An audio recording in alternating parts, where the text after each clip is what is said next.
President Bush made a big executive decision this week. He purchased his post-presidency/retirement home. The president will be spending his golden years on a cul-de-sac in the upscale Dallas, Texas neighborhood of Preston Hollow, the White House confirmed today. Nice house. It has a cabana and servants' quarters. I'm sure he will be very happy there.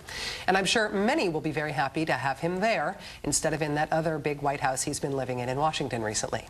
With 46 days left of the Bush presidency, it is time once again for the Rachel Maddow Show's Lame Duck Watch, because somebody's got to do it.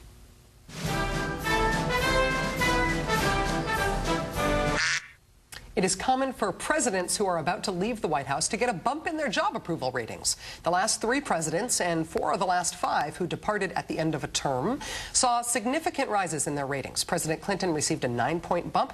President Bush #1 received a 22-point bump. Yet this Bush has so far only seen a 4% bump in his job approval rating. Of course, there is still time, and he is probably hoping that his exit interviews, 2 already this week, will help.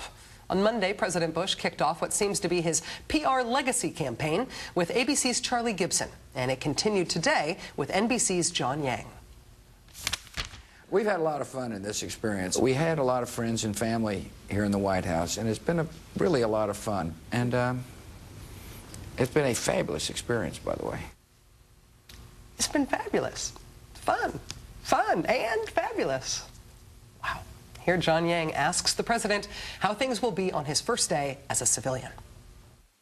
Have you thought about what that's going to be like to wake up on January 21st? You won't have your the daily brief awaiting you. You won't have to be worrying about what the economy's doing. I mean, well, it won't be on you. The pressures won't be on you. No, that's right. And I won't wake up and read, the incident reports out of Afghanistan and Iraq. What a relief that'll be to stop paying attention to the wars you started. Those wars, of course, are the source of some regret by our president, regret that other people made him accidentally start those wars. And the biggest regret of all the presidency has to have been the intelligence failure in Iraq. A lot of people put their reputations on the line and said, the weapons of mass destruction is a reason to remove Saddam Hussein. It wasn't just people in my administration, and that's not a do-over. But I wish the intelligence had been different, I guess. In other words, it's not my fault. Don't blame me for that one. I just work here. No idea why that intel was screwed up. I'm having fun. Fabulous. Well, how about the economy, Mr. President? I've been the president during this period of time, but I think when the history of this period is written, people will realize a lot of the decisions that were made on Wall Street took place over a decade or so, before I arrived in president, during I arrived in president. Again, how many times do I have to tell you? I just work here. I'm sure if anything's wrong with the economy, it's because of something that happened more than 10 years ago.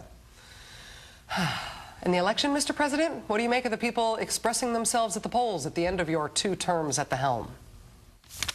Was the election in any way a repudiation of the Bush administration?